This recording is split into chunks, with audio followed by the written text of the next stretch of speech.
L'artisanat est un secteur noble au Sénégal, particulièrement le métier de tailleur. Pour mieux affronter leurs difficultés, les tailleurs de la commune de Ziguinchor ont mis en place une association dénommée ATCZ, Association des tailleurs de la commune de Ziguinchor. Selon eux, le métier se porte bien. Notre métier se porte bien dans l'ensemble, donc il ne faut pas dire à 100% que le métier est bien, mais on a des failles des fois. Des fois, c'est un métier qui est noble. Les tailleurs invitent donc les autorités à promouvoir le consommé local, c'est-à-dire la tenue africaine fabriquée par des Africains. Ce que l'on constate envers nos autorités, ils ont l'habitude de prendre des habits de l'extérieur, alors qu'il y a des artisans qui sont ici au Sénégal, qui sont qualifiés, ils sont certifiés. Donc il y a certains qui ont déjà la qualification de confection de vestes. Et pourquoi ces autorités-là ne consomment pas ces vestes? C'est ce qui est notre souci. On attend de ce terme qu'on appelle le consommé local. Donc eux, ils doivent l'exécuter parce que ça doit être un exemple pour nous et pour eux aussi. Par la même occasion, les tailleurs ont évoqué leur déception par rapport aux promesses non respectées par le régime sortant. Il avait des programmes qu'il nous avait octroyés. Par exemple,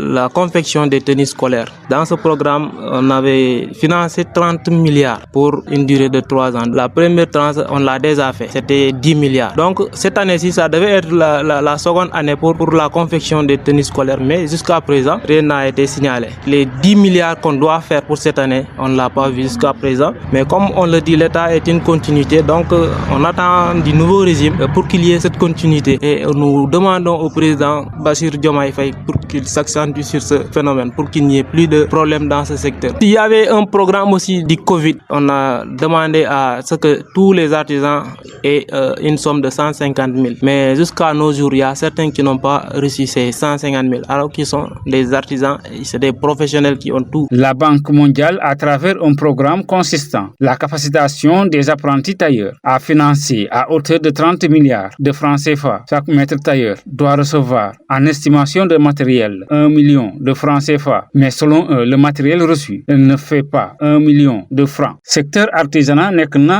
pàcc bu am solo fii ci Sénégal rawatina li nga xamante ne moom mooy métier tailleur. ñoom nag pour ñu gën a wéyal li nga xamante ne moom mooy seen liggéey fexe nañu ba taxawal benn kuréel ñu duppee ko ATCZ mu nekk association bu tailleur yi nekk ci commune bu Ziguinchor bu ñu sukkandikoo seen kaddu mooy seen métier bi mu ngi dox. suñu liggéey moom ñu ngi ciy sant yàlla métier tailleur dox na wax dëgg ne yàlla mais nu mu war a doxee ak nu ñu bëgg mu doxee dafa des ci biir suñu réew Sénégal wax dëgg ne yàlla ñun jàng nañ métier bi mun nañ ko. ñi nga xamante ne ñoom ñooy tailleur yi nekk ci commune bu Ziguinchor daal di invité ñi nga xamante ne ñoom ñooy autorité yi ñi ñoŋal li nga xamante ne moom mooy consommer local.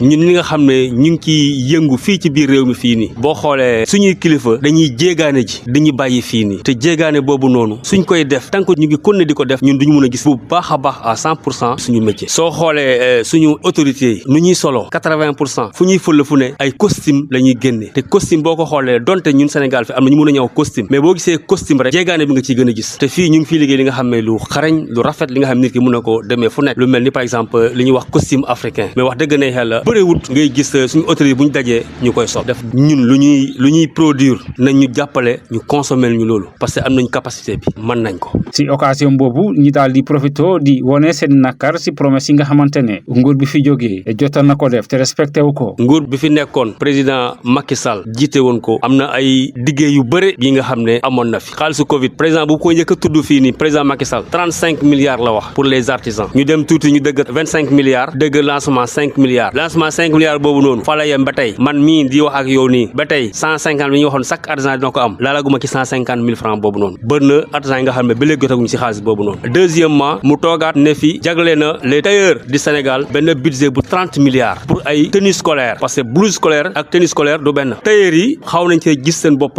tuuti lu tax ma ne la tuuti bi ci njëkk nu mu war a doxeewu ko wax dëgg ne yàlla gisuñu ci bopp à 100% nit ñi joxee matériel yi baaxut nit ñi joxee marché bi baaxut dañu liggéey suñu kaw à 100% fu tailleur bi mën waroon a am 100 000 francs 50 000 francs la fa am ba pare projet 30 milliards boobu c'était pour 3 ans ñu ngi ci troisième année mu ngi ñëw te defe naa ci suñu xam-xam bu gàtt état continuité la donc moom le nouveau président donc son excellence président Bassirou ñu ngi koy xaar bu baax a baax ci loolu. Banque mondiale ci programme bi nga xamante ne taxawal nañ ko pour gën a taxaw ñi nga xamante ne ñoom ñooy apprenti tailleur daal dina financer li toll ci 30 milliards pour jox ko ñi nga xamante ne ñoom ñooy ay maître tailleur pour seeni apprenti loolu nag dañ koy estimer ci benn million de matériel boo xamante ne maître tailleur bi daf koy jot pour ay apprenti yom buñ sukkandikoo seeni kaddu ñoom li ñuy jot ci matériel deful 1 million boobule.